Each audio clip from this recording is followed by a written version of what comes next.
On Naira devaluation, sack Wale Edun and Cardoso. They are confused people. PDP chieftain tells Tinubu.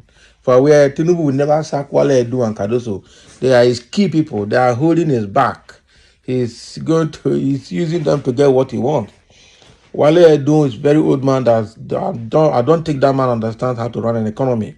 Cardoso he ran a private bank that collapsed, and and he went home. Now the same person that grounded the commercial bank is now made a CBN. These are the people that actually do not understand the economy, and they are there. So this suggestion that PDP is giving Tinubu to sack these two people will definitely fall on deaf ears, because these are the people Tinubu is banking on to do his own part of looting to when he wants to, or however he wants to. Olarewaju insisted that the action should be taken due to the duo's failed economic policies that have weakened the Naira. Exactly. Are you sure they're doing it on their own? Just like they are saying that MFL changed Naira without the consent of Tinubu. Are you sure Wale Edun and Cardoso are operating without the consent of Tinubu? MFL in case was, what is his name, Buhari.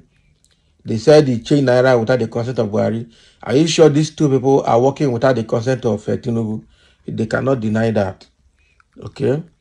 So, Ridwan Olarewaju, a chieftain of the People Democratic Party, has called for the sack of Governor of the Central Bank of Nigeria, Yemi Cardoso, and the Minister of Finance and the coordinating Minister of the Economy, Wale Edun.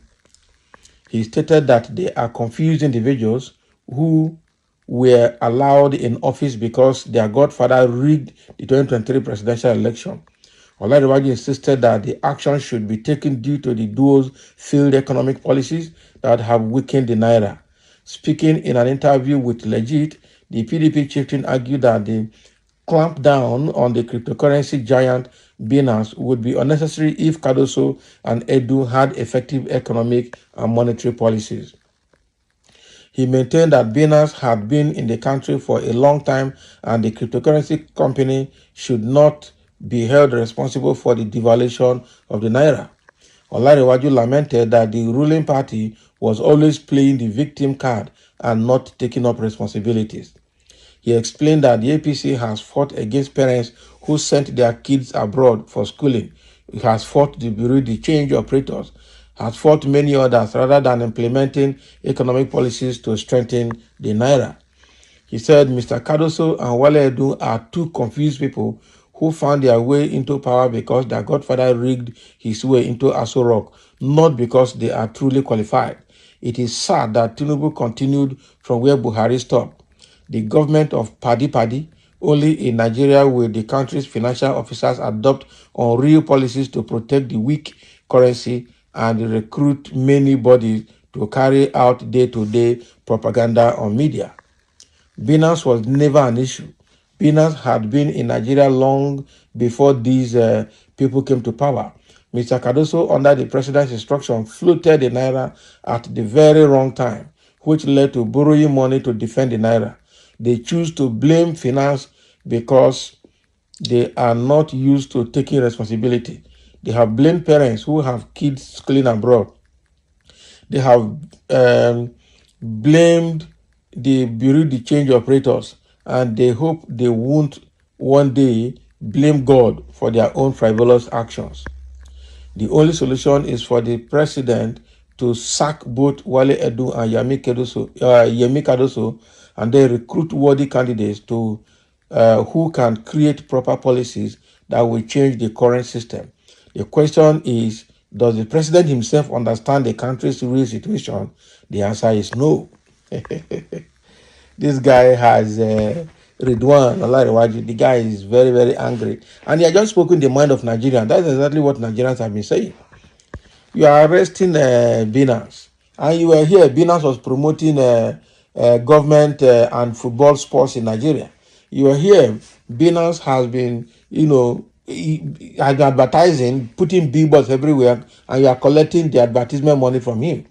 So suddenly you just turn back now and put the blame on Binance when Binance is not the problem of Nigeria. That is the truth. What we are supposed to do is to find a way to set up a monetary policy that will regulate the operation of cryptocurrency in Nigeria, so that you can also collect tax from them. That is what you should be doing. Then with that, you are able to regulate the transactions, and then you can track all transactions. That is what you should be doing. And allow them to trade. That is what you should do, because that is another clean source of money that will come to the government. Rather, you killed it. The youths that have learned that skill, you killed it, and it's part of capital market. Even though all over the world it's not regulated completely, but America today is the largest cryptocurrency trader nation in the world, followed by Nigeria. And then Saudi Arabia is there. They have not closed it. China is there. They have not closed it. So why are you now putting everything on them? Eh? They also blame the people that have their children abroad, that are the people moving dollars, making the dollar not to be available. They blame Bureau de Changes operators. If you check the Bureau de Change operators, who is even patronizing them? Are they not the banks that take the money to give the Bureau de Change to sell, and then they make profit from there? Or who are the owners of the Bureau de Change? Are they not politicians? So how do you have to go after the politicians that are holding huge amount of dollars in their houses? You are now chasing the wind. It doesn't work. So Olarewaju Ridwan has spoken his own, and I'm sure he has spoken the mind of Nigerians seriously. He has spoken the mind of Nigerians. Okay? He has spoken the mind of Nigerians. So everybody is saying now that they should be sacked, because the way these people are operating, just 1 year in office, look at the amount of hardship, penury, devaluation of Naira, no fuel to do business, cost of food item, even our own local food from the bush. People cannot bring their farm product from the bush to the open market for sales. And look at, even people cannot go to farm because of insecurity. A lot of problems in the country. Even the state police that they mentioned that we thought they would do, so that they can use, so that state government can have certain amount of autonomy in managing insecurity, for where they don't want to do it. Tinubu will just come to the press and say it, or release it, the statement, and after 1 week it goes into the wind. Nothing. All the promises that they have made, nothing. All the palliatives, we are not seeing them. All the student loans and grants, we are not seeing them. All the poverty alleviation programs, we are not seeing them. But meanwhile, they are voting huge amount of money into that humanitarian ministry, ministry. Only God will help us. So I'm telling you, it's quite an unfortunate situation that Nigeria is finding itself under this APC government, right from the time of Buhari to now. How will Nigeria be rescued? How will the soul of Nigeria be rescued from the hand of this kind of politicians? We don't know.